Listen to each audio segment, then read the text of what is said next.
미국에 있어서 강한 침체를 판단하려면 시스템 위기로 가는 그런 침체냐라는 것을 구별하면 되고요.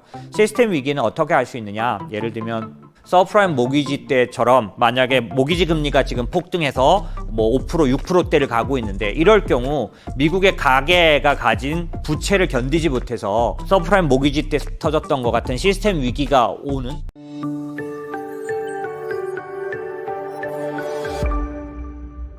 그러면 이 약한 침체와 강한 침체를 좀 판단할 필요가 있다. 왜냐하면 약한 침체는 하락 기간도 짧은 아니라 하락 정도도 약하고 강한 침체는 훨씬 더 하락이나 긴 기간의 하락을 생각해야 되니 강도를 생각해야 되니 약한 침체와 강한 침체를 결정하는 가장 중요한 어떤 그런 지표들은 뭐가 있느냐, 요인은 뭐가 있냐, 이게 중요한데 실제로 글로벌 침체 가 강한 침체냐 약한 침체를 하느냐를 따지는 게 따르고 미국에 대한 침체를 따지는 게 다르다라는 부분이 좀 있는데 이거는 좀 양해를 하셨으면 좋겠는 게 이제 이런 강한 침체 약한 침체를 정의해가지고 정리해서 발표한 학자도 없고 그런 이론도 없습니다. 그냥 금융시장에서 제가 여러 번 겪어본 그런 침체들이나 과거에 조사된 침체에 대한 자료들을 가지고 얘기를 하고 있는 거라서 뭐 그다지 그렇게 학술적으로 정리되어 있거나 금융 이론적이지는 않습니다. 하지만 차이는 있다는 건 약한 침체와 강한 침체가 약간 구별이 된다는 건 앞에서 좀 어설프게 아마 보여드렸고요. 그러면 만약에 미국 시장에 있어서 지금 현재 저희가 관심을 미국에 갖고 있는데 미국 시장이 강한 침체와 약한 침체를 어떻게 판단할 수 있느냐라고 한다면 여러분이 그냥 딱 느끼실 때 쉽게 와닿는 얘기로 하자면 글로벌 금융위기였던 2008년도와 예를 들어서 2018년, 19년도에 금리 인상 끝부분에서 2019년도에 20% 이상 하락하는 시장 하락이 나타났는데 2019년도 상반, 그러니까 2018년도 12월부터 2018년 12월에 20% 하락함으로 해서 2018년도 전체 하락 정도가 좀 더 커진 그런 기간이었는데 이런 식의 침체는 베어마켓은 베어마켓이지만 적극적인 침체를 동반하지 않은 그런 하락 기간과 뭐가 다르냐라고 보면 쉽게 이해하실 수 있는 건 뭐냐면 시스템 위기까지 가면 강한 침체를 동반한 글로벌 금융위기 때처럼 서프라임 모기지 사태 같은 그럼 40% 이상 막 하락하는 그런 하락이 나타날 수 있다라고 볼 수 있고요. 코로나 팬데믹 같은 경우에는 시스템 위기를 가는 걸 연준이 바로 제로 금리로 내리고 그 다음에 정크본드를 사주는 SMCCF 같은 양적 완화의 적극적인 거를 사용함으로 해서 등급이 낮은 채권을 직접 연준이 사주는 행태를 통해서 시스템 위기를 막아버렸기 때문에 안 나타났는데 그런 식으로 이제 강한 침체에 빠지지 않았던 시스템 위기로 가지 않았던 침체가 서로 비교가 된다는 거죠. 그런 측면에서는 미국의 강한 침체는 미국에 있어서 강한 침체를 판단하려면 시스템 위기로 가는 그런 침체냐 라는 것을 구별하면 되고요. 시스템 위기는 어떻게 할 수 있느냐? 예를 들면 미국 같은 경우는 비교적 강한 침체가 아니라는 걸 나타내는 지표는 굉장히 많습니다. 예를 들면 서프라임 모기지 때처럼 만약에 모기지 금리가 지금 폭등해서 뭐 5%, 6%대를 가고 있는데 이럴 경우 미국의 가계가 가진 부채를 견디지 못해서 서프라임 모기지 때 터졌던 것 같은 시스템 위기가 오는 프레디맥이나 이런 모기지 회사가 막 망해버리면서 그런 현상이 오는 그런 그 시스템 위기가 올 거냐라고 본다면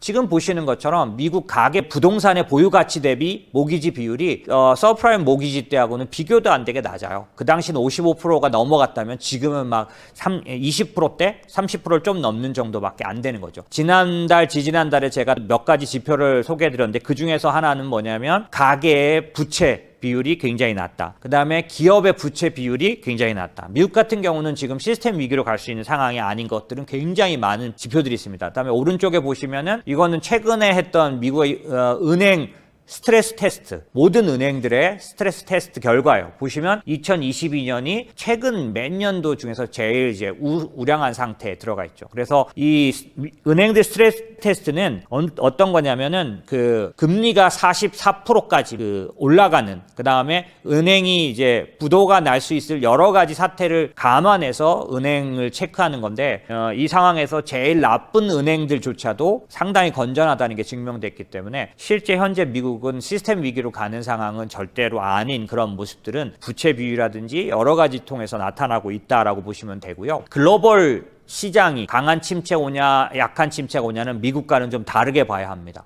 왜냐하면 금융위기를 양적 완화를 한 것을 통해서 2009년도, 10년도, 11년도에 이렇게 극복해내서 금리를 인상하는 데까지 갔지만 그 상황에서도 유럽은 그 위기를 탈피를 못해서 2011년도 재정 위기에 빠졌었으니까 결국 지금 이런 인플레이션에 의한 리스크가 전 세계를 공통적으로 흔든 인플레이션 요인은 공통적으로 나타나고 있지만 강도는 그거에 의한 피해는 똑같다고 볼 수가 없기 때문에 기본적으로 미국이 강한 침체가 아니라고 해서 글로벌 전체가 강한 침체가 안 온다라고 할 수는 없는 상황이죠. 똑같지는 않습니다. 그러면 글로벌 시장이 강한 침체와 약한 침체를 비교할 때 어떤 걸 보면 좋겠냐라고 한다면 글로벌 시장의 강한 침체는 주요한 의미가 있는 국가들의 부도 사태 같은 것들이 일어난다. 예를 들면 98년도 외환위기처럼 사실은 98년도 외환위기 때 미국은 상태가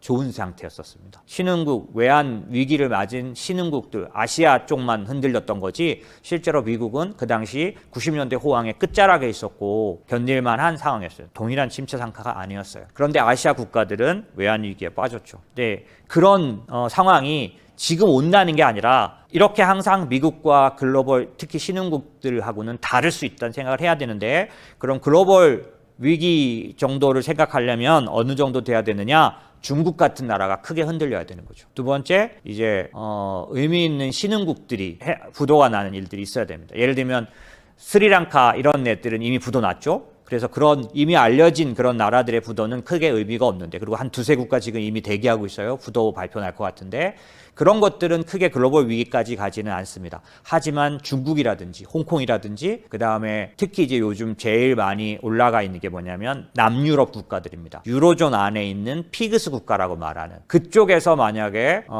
부도까지는 안 가더라도 어떤 신용 문제가 생기게 된다면 그건 글로벌의 강한 침체에 빠지게 하는 요인이 될 수 있겠죠. 일단 저는 오랜 동안 금융시장에서 지내오니 제일 먼저 그런 것부터 체크하는데 일단 현재 상황에서 중국이 경기가 나쁩니다. 시진핑이 올해 9월 달에 이제 3년임을 받으려면 지금 같아서는 안 돼서 아마 훨씬 더 많이 좀 더 노력해야 될 겁니다. 그런데 그럴 정도로 지금 요번에 최근에 중국 그 경기 지표들이 나왔는데 그것 때문에 이제 실망해서 중국이 하락하고 했지 않습니까? 사실은 뭐 그 산업 생산이라 이런 거 조금 좋아지긴 했지만은 기본적으로 몇몇 지표들은 상당히 실망스럽게 나왔기 때문에 어려운 부분이 있지만 그 정도는 그렇게 심각한 문제까지 가져오지 않는다. 똑같은 상황이 2016년도에 왔었어요. 2016년도 2월, 3월, 4월에 글로벌이 대폭락을 했는데요. 그때 주범은 지금처럼 이렇게 침체가 온다는 이런 침체 요인들을 다 갖고 있으면서 금리 올리는 중이었거든요. 2015년 12월에 미국이 금리를 올린 상태였었습니다. 똑같은 그런 상황에 왔는데 중국이 심하게 흔들렸어요. 그랬더니 이제 중국이 지금 전 세계 GDP의 15%를 차지합니다. 그러니까 중국이 흔들리면 중국에 아주 매여 있는 많은 국가들, 그 바로 붙어 있는 우리나라 같은 데는 영향이 아주 심각해요. 그때도 코스피가 뭐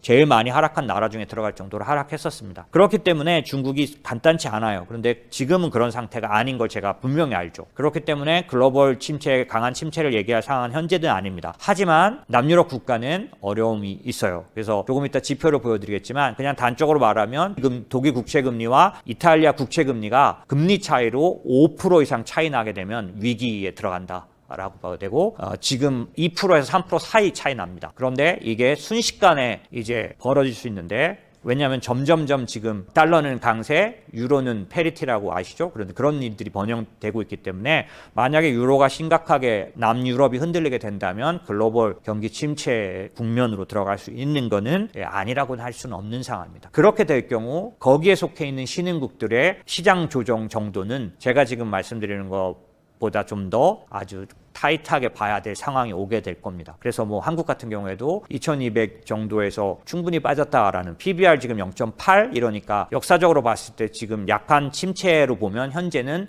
거의 바닥 국면인 거 분명히 맞습니다. 제가 보기에도. 그런데 만약에 지금 말씀드린 그런 글로벌 침체, 강한 침체 위기와 맞닥뜨린다면 사실은 PBR 0.6까지도 봐야 되니까 그런 측면에서는 얘기가 달라질 수 있는 상황이 있어서 저희 같은 사람들은 계속 그런 부분들을 체크하고 있다라고 보시면 보시면 되고요. 조금 전에 말씀드린 것처럼 그런 면에서 미국은 강한 침체에 빠진 건 아니다라는 부분들이 있긴 있는데요. 최근에 우리가 참고할 만한 얘기가 의회 조사국이라는 데서 나왔습니다. 미국의 의회 조사국이라는 데서 최근에 발표한 날짜 보시면 7월 3일이죠. 발표한 거에 의하면 미국은 이제 3가지 경로가 있다는 겁니다. 연준이 자이언트 스텝을 실행을 했기 때문에 이제 7월 달에도 자이언트 스텝일 가능성이 원빅이라고 1%로 올릴 수도 있지 않습니까? 이런 이미 자이언트 스텝을 실행하면서 6월 달에 50bp 얘기하다가 75bp를 하루 만에 뒤바꿔서 올려버렸잖아요. 이렇게 되면 3가지 경로밖에 없다는 거죠. 그래서 보시면 연착륙은 거의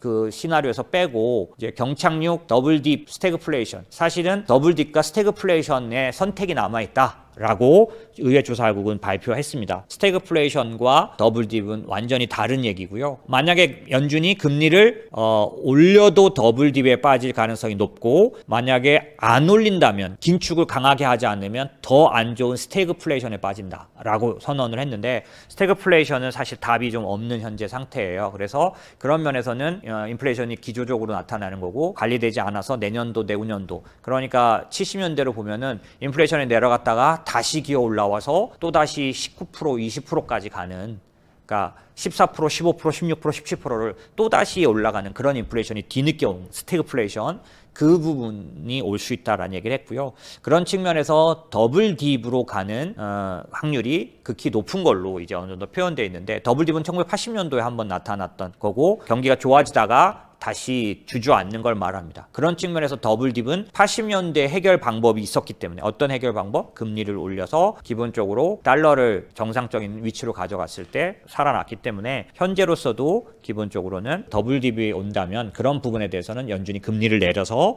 기본적으로 더블딥에 빠뜨린 긴축을 재빨리 되돌리는 방법이 가능하다라는 거고요. 근데 시장은 이미 연준의 긴축이 침체를 가져올 거라는 걸 시장에 반영하고 있습니다. 이거 뭐냐면 유로달러 선물이라고 하는데 그 스왑 금리이기 때문에 몇 년 뒤의 금리, 그러니까 24년도 금리까지 이제 반영을 하는데요. 24년 금리를 보면 마지막 보시면 금리가 고점에서 내려가고 있죠. 그래서 2.8 이하로 내려가 있는 걸 볼 수 있습니다. 저거는 뭐냐면 24년도에 기준금리가 확 내려와 있을 거라는 거죠. 저건 무슨 얘기냐? 23년도에 연준이 금리를 내릴 수밖에 없을 거다라는 거를 유로달러 선물에는 그러니까 저게 왜 그러냐면 이제 몇 년짜리 계약을 하려면 2년 뒤에 금리도 예측을 해야 되거든요. 스왑 거래를 하려면 2년 뒤 금리를 어떻게 예상하느냐? 채권 시장에서는 금리가 24년도에는 저렇게 떨어져 있을 걸로 그러면 23년도에 미국이 금리 인하를 할 수밖에 없을 거라고 채권 시장은 보고 있는 거죠. 왜 그러면 금리 인하를 할 수밖에 없을까요? 침체가 나타났기 때문일 거라고 보는 겁니다. 그래서 이미 채권 시장에서는 침체를 깊이 반영하고 있다. 라는 거고요. 두 번째는 이제 블룸버그가 집계하는 경기 침체 확률 같은 경우는 레벨이 12년도 더블딥, 19년도 금리 인하 금리 18년도까지 금리 인상해서 금리 인하했을 때보다도 훨씬 더 침체 그런 지표가 훨씬 더 침체 확률이 올라가 있다. 이게 무슨 얘기냐면은 실제로 블룸버그가 측정하는 그 지표들은 심리 조사들이 굉장히 많은데 소비자 지표들이 많은데 그 모든 것들을 봤을 때 침체 관련된 확률은 그때보다 더 높아져 있는 걸로 보여지는 거죠. 그러니까 이미 시장은 상당 부분 연준이 이미 자이언트 스텝을 밟을 때부터 침체는 예고돼 있다라고 반영한다라고 보시면 됩니다. 그렇기 때문에 돈이 많이 풀려서 소비 지표라든지 그 다음에 여러 가지 지표는 여전히 살아있지만 사람들이 느끼는 그런 설문조사에서 느끼는 침체는 이미 깊이 와 있다. 어떻게 할 수 있느냐? 보이시는 것처럼 미저리 인덱스라는 게 있는데 미저리 인덱스는 실제 그 인플레이션을 반영한 그런 지표예요. 그래서 물가와 실업률을 인플레이션과 실업률을 더한 경제 고통 지수라고 말하는데 이 미저리 인덱스는 이미 40년 만에 최고치다. 무슨 얘기냐면 실제로 미국 가계에는 돈이 많이 있는 걸로 알려져 있고 그래서 여러 가지 지표는 여전히 플러스를 나타내고는 있지만 그 각각 개개인의 경제 주체인 개인들은 40년 만에 최고의 고통을 느끼고 있다. 왜냐하면 실질 임금 따져볼 때 실질 임금은 뭐냐면 명목 임금에서 인플레이션을 뺀 건데 인플레이션이 9.1%나 가고 있기 때문에 실질 임금이 마이너스 크게 날 수밖에 없는 상황이죠. 그러니까 각각 개개인의 마음속에 있는 심리 지표는 마음속에 있는 그 침체 지표는 이미 심각한 침체에 빠져 있다라는 거죠. 그런 것들이 지금 상당 부분 경제 지표로 차근차근 발표되고 있다라는 거 볼 수 있습니다.